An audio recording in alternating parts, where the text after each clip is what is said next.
मेरे युवा दोस्तों, बसंत गुरु जी का प्रणाम। मेरे जितने नौजवान साथी होते हैं, पहले पहले ये बीमारी कॉलेज के दिनों में हुआ करते थे। ये कौन सी बीमारी है? लवेरिया। अक्सर उस समय बच्चे मलेरिया के बाद कोई सबसे खतरनाक और बीमारी हुआ करते थे तो वह था लवेरिया। ये किसी डॉक्टर के यहाँ इसका इलाज नहीं होता था। यद्यपि इलाज हो सकता है लेकिन होता नहीं था, क्योंकि कोई यह मर्ज तो अपने अंतिम स्थिति में लोगों को मालूम होता है जब यह मरीज पूरी तरह से घायल हो जाता है, पूरी तरह से बीमार हो जाता है और अपनी सोच समझ, अपनी समझ बूझ सब खो देता है।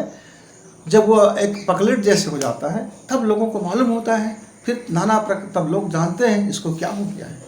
आजकल ये बीमारी हमारे बच्चों को जरा छठी क्लास से शुरू हो गई है। बड़ा प्रगति किया है मेरा विश्व। यह मानव सभ्यता बहुत प्रगति कर लिया। जो बीमारियां पहले आज से 40 साल पहले, आज से 30 साल पहले कॉलेज स्तर में हुआ करते थे, आजकल अब वह छठी क्लास से शुरू हो गया है। सोशल मीडिया है, यूट्यूब से है, फेसबुक है और दुनिया में इंस्टाग्राम है, घर पहुंच हो गया है। तो जैसे जैसे सूचना का दायरा बढ़ेगा वैसे वैसे ये लवेरिया का इन्फेक्शन भी बढ़ जाता है। तो हमारे बच्चों को ये बीमारियां कई लोगों को हो जाता है, कई लोगों को देखा देखी हो जाता है, कई लोगों को लोग समझाते हैं कि यार तुम्हें यार ज़िंदगी का कोई रस नहीं है, तुम किसी से प्रेम नहीं करते, क्या आदमी हो तुम, हिजड़े हो, फलाने हो, ढेकाने हो। उसको उचका देते हैं, जोश पिता दे देते हैं और वो बच्चा कुछ का कुछ कर बैठता है। फिर तरह तरह की कहानियाँ, तरह तरह की बातें, मनगढ़ंत कहानियाँ, मनगढ़ंत स्टोरीज़ और न जाने क्या क्या शुरू हो जाता है। और यही ठीक समय हमारा करियर बनाने का होता है। इस समय यदि हमारे करियर से ध्यान भटका तो पूरी ज़िंदगी का गाड़ी अटका। और इसी समय हम उन चीज़ों पर रस लेने लग जाते हैं। अब पहले जो ग्रंथियाँ, हार्मोन्स जो 16 साल में एक्टिवेट होता था, आजकल वो हार्मोन्स अब 12 साल में एक्टिवेट हो गया है, 4 साल का आ गया। अब ये हार्मोन्स के कारण उसके मन में कई तरह की गुदगुदी आने लगती है और उस गुदगुदी के पीछे और वो एक अजीब से अनुभव के पीछे वो अपने आप को उस इमोशन में, अपने आप को उस भावना में वह भाग जाता है। मित्र, वो चाहे उसके साथ प्रेम हो या ना हो, लेकिन जब दो आपस में मिल जाते हैं, दोनों एक दूसरे से बतियाने लगते हैं, एक दूसरे के शरीर को छूने लगते हैं, एक दूसरे के अलग अलग तरह के कहानियाँ गढ़ने लगते हैं, तो फिर वो कहने लगते हैं कि हमारा प्रेम हो गया। क्योंकि मूवी में देखते हैं, पिक्चरों में देखते हैं कि ऐसे ऐसे करने से प्रेम होता है, तो वो भी ऐसे ऐसे करते हैं, गिफ्ट देते हैं, कुछ इधर उधर की बातें करते हैं, कुछ हंसी मजाक करते हैं और वो समझते हैं कि वो दुनिया में वो सबसे एक शानदार। फिर अपने प्रेम को दिखाने के लिए फिर बदनाम भी होना चाहते हैं। उस बदनामी में उनको अजीब सी खुशी मिलता है। इस अजीब अजीब हरकतें करते हैं। ये हरकतें सब उनको रोचक बनाते हैं। अब वो बुजुर्ग देखते हैं, बोलते हैं आदमी का बच्चा क्या हो गया, क्या इसको हो गया है, ये किसी की बात नहीं सुनते, पढ़ाई में ध्यान नहीं है, इसमें ध्यान नहीं है, लगातार ये मेकअप में रहते हैं, फैशन बनाते रहते हैं, तरह तरह की ड्रेस लेते हैं, ये करते हैं, वो करते हैं। अब वो अपने आप को दिखाने के लिए, उनको रिझाने के लिए वो सब हरकत करता है जो करना चाहिए, नहीं करना चाहिए। अब इस भावना में बह करके जैसे ही उसका उस शख्स की ओर बढ़ जाता है, फिर छुप छुपा करके कहीं अंधेरे में, किसी कोने में, कहीं वगैरह में असुरक्षित यौन संबंध स्थापित करना शुरू कर। यद्यपि भी यौन हुआ नहीं है, किशोर है, बालक है, किशोर है, पर यौन संबंध स्थापित करने शुरू हो जाते हैं। जैसे उसके शरीर में यह हार्मोन्स एक्टिवेट होता है, जब जैसे जैसे वो अपने को उस शख्स में उतारता है, फिर उसके अंदर में एक मेंटली हो जाते हैं। फिर उसका एक अंदर में वह जो सेक्स का जो उनका जो हार्मोन्स है वो पूरे उनके शरीर को एक मेंटली बना देता है, एक पागलपन। आपने देखा होगा ना, कुत्ते में जब सेक्स की गर्मी आता है तो वो एक मेंटली हो जाता है, पागल हो जाता है। फिर वो आदमी समय नहीं देखता, आदमी नहीं, उसके आँख में कुछ दिखाई देता ही नहीं, फिर उसके आँख में सिर्फ एक ही दिखाई देता है, सेक्स किया जाए। कुत्ते हैं, बिल्ली है, बैल है, भैंस है, कोई जानवर, पशु। तो ये जो सेक्स का जो संबंध है वो पशु से है। यानी मनुष्य में भी जब वो सेक्स अवतरित होता है तो मनुष्य भी उसी पशु के कैटेगरी में आ जाता है। उसके अंदर का सारी पशुता सामने आ जाती है।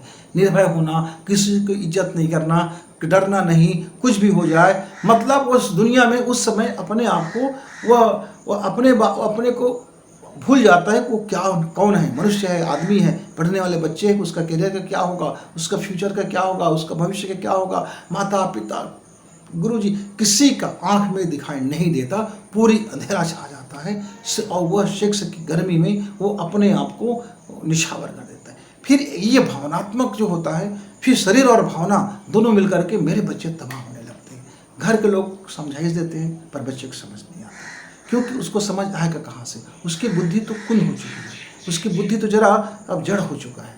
मित्र, ये बड़ी प्रॉब्लम, ये बिग प्रॉब्लम, और ये प्रॉब्लम को जब पता चलता है तब तक वो अंतिम स्टेज में रहता है।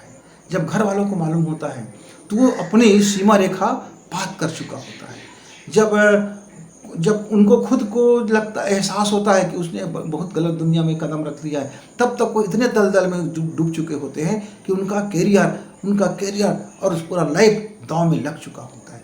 और इस सब में धकेलने वाले कौन होते हैं? जिनको वो फ्रेंड बोलते हैं। दरअसल वो रियल फ्रेंड नहीं होते हैं, वो फेक फ्रेंड होते हैं। वो उनको इस दलदल में ले जाते हुए उसको आनंद आता है। और कई लोग फिर क्या करते हैं, लड़कियों को बहला लेते हैं, फंसा लेते हैं और ड्रग्स दे देते हैं और कई तरह के दवा दे करके उनकी फिर शारीरिक शोषण शुरू कर देते हैं। उनको ख्वाब दिखाई जाती है, फिर उनकी पोर्न वीडियो बना ली जाती है, फिर उनको ब्लैकमेल की जाती है। गुड टच और बैड टच की हम जितना भी पढ़ा लें बच्चों को, लेकिन जब तक का इमोशन का पहाड़ा वो नहीं पड़ेगा, जब तक इमोशन को नहीं समझेगा, अपने कैरियर को नहीं समझेगा, अपनी नैतिकता को नहीं समझेगा, अपने चरित्र बल को नहीं समझेगा, अपने शरीर की हार्मोन्स को नहीं समझेगा मित्रों, तब तक हम गुड टच और बैड टच की कितना भी पहाड़ा पढ़ा लें, कितना भी बच्चों को समझा लें या दुनिया में कोई भी कानून बना ले, हमारे बच्चे उसमें दलदल में घसीटते हुए चले जाते हैं। प्रेम करना कोई गुनाह नहीं है, पर उसकी एक सीमा रेखा है। भावना और शरीर ये सब घाल में हो जाने से आपकी करियर दांव में लग जाती है। मैं अक्सर, ये मेरा अनुभव है, हमने देखा है, कितने बच्चों को देखा है कि मिडिल क्लास में आते आते तक उनके अंदर में छुपी हुई वो हरकतें जन्म लेता है, और 9th में आते हैं तो वो अपने को आगे लाने में बड़े होशियारी दिखाते हैं, और 10th में आते हैं तब तो वो पूरी तरह से डूब चुका होता है, और 11th में आते हैं तो वो फिर किसी का सुनता नहीं है, फिर दुनिया का सबसे बड़ा हीरो हो जाता है। और उस समय इनकी जो हरकतें होती है कि पूरे लाइफ को डैमेज कर लेता है। फिर अब मैनेज कैसे करें? 12वीं का रिजल्ट बुरा आ गया, 10वीं में फेल होते होते बच्चे 12वीं में 3rd डिवीजन आ गया। अब लाइफ में क्या करें, करियर क्या बनाएं, कैसे बनाएं, क्या करें? और बहुत से बच्चे इसी भावावेश में जा कर के भाग करके शादी कर लेते हैं, मैरिज कर लेते हैं, और घर से, सगा से, समाज से, दुनिया से वे अपने आप को तब होश में आ जाते हैं। 1-2 साल के बाद उनकी होश टूटती है, तब तक का पूरा जीवन वो हो चुका होता है। बहुत हमारे बच्चे ब्लैकमेल के शिकार होते हैं, बहुत से हमारे बच्चे इस रोग के शिकार हो जाते हैं और अपने वो शरीर की भूख मिटाने के लिए न जाने कितने लोगों के साथ संबंध बनाते फिरते रहते हैं, चाहे वो लड़का हो या लड़की हो, लेकिन कुछ भी होगा। लेकिन यह रोग जिसको लग गया, एक बार लग गया तो फिर वो एक पागलपन की तरह उनके लाइफ में चलते रहता है, क्योंकि इसका इलाज भावनात्मक रूप से ही होगा। नैतिकता उसको समझ में आएंगे, उसको जीवन का मायने समझ में आएगा, जब उसको मनुष्य का प्रेम समझ में आएगा, जब प्रेम के दायरे में जब उसका विस्तार से देखेंगे। प्रेम मतलब किसी के शरीर के साथ शरीर का संबंध होना नहीं होता, वह एक शारीरिक संबंध होता है। प्रेम एक मानसिक संबंध होता है, और जीवन में प्रेम एक लड़का से एक लड़की का नहीं बल्कि व्यापक होता है। माता है, पिता है, भाई है, बहन है, घर का पशु है, पौधे हैं, ये पूरे संसार के कायनात में जितनी भी चीज़ें हैं, इनसे हमारा एक रिलेशन होता है, इससे हमारा एक संबंध होता है। उस संबंधों को निभाना ही तो प्रेम कहलाता है, उस संबंधों को महसूस करना ही तो प्रेम कहलाता है। प्रेम का दायरा जब हमारे बच्चे जब संकुचित होकर के देख लेते हैं, ये कहते हैं कि हम दोनों रिलेशनशिप में हैं, रिलेशनशिप का आशय ही गलत हो जाता है। हाँ, हमारे अंग्रेजी में इस समय बड़े हिंदी की टांग तोड़ दी गई है, हमारे हिंदी की तो न जाने ऐसी तैसी कर दी। कई बच्चे बोलते हैं कि गुरुजी हम रिलेशनशिप में थे। अच्छा, तो रिलेशनशिप का मतलब क्या होता है? एक लड़के से एक लड़का का शारीरिक संबंध ही रिलेशनशिप कहलाएगा। मित्रों, रिलेशनशिप का मतलब होता है संबंधों को समझना। रिश्ता को समझना। तो क्या आज तक आपने माता पिता का रिश्ता समझा, भाई से बहन का रिश्ता समझा, भाई से भाई का रिश्ता समझा, बहन से बहन का रिश्ता समझा, आपके घर में पशु हैं उससे रिश्ता समझा, पौधे उनसे रिश्ता समझा, इस संसार से रिश्ता समझा, अपनी आत्मा से रिश्ता समझा। रिश्ता, ये रिश्ते हैं। किसी एक सी रिश्ता को आप रिलेशनशिप बोलने लग जाते हैं, किसी एक के प्रेम को तरजीह देते हैं कि प्रेम है, कब का है वो, कल का आया और परसों आपका खाया पिया और चले गए, फिर आपके शरीर को छूछा कर दिया, बदनाम कर दिया, चले गए, ऐसी तैसी किया और निकल गए। आप बोलते हैं हमारा ब्रेकअप हो गया, हाय मैं क्या करूं।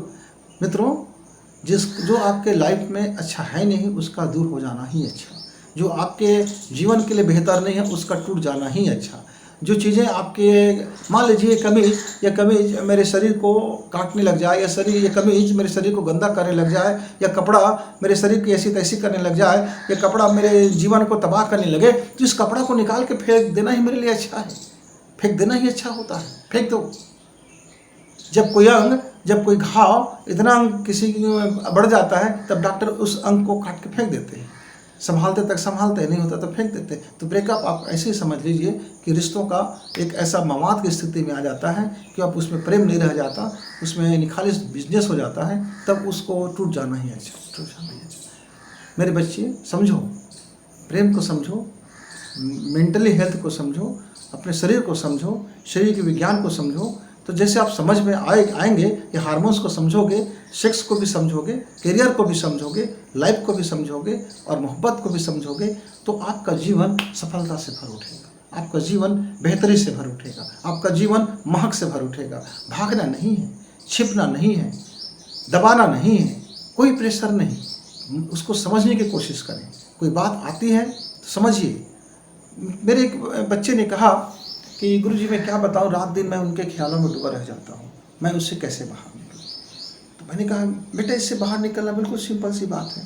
क्या बात है कि आप अपना जो मन का ध्यान है दूसरी तरफ डाइवर्ट कर दो। जैसे आपका उनको दिन भर उनको याद करने का मन हो रहा है, दिन भर उसको आपके दिमाग में आते हैं, तो दिन भर आप काम करने में लग जाओ।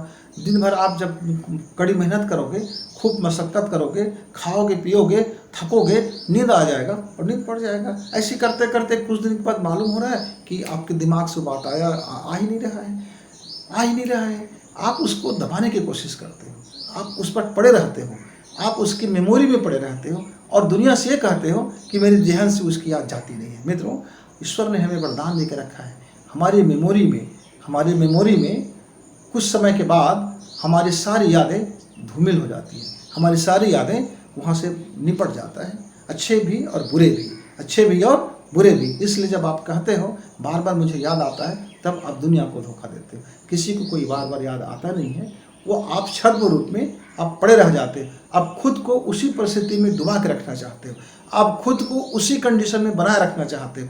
आपने जेल बना दिया, एक मकड़ी का जाल बना दिया, अब आप उससे निकलना नहीं चाहते। आप जब निकलना नहीं चाहते हो तो स्वाभाविक है आप उससे फंसा रहना चाहते हो, और फंसे रहना चाहते हो तो दुनिया का कोई ताकत आपको नहीं निकाल सकता।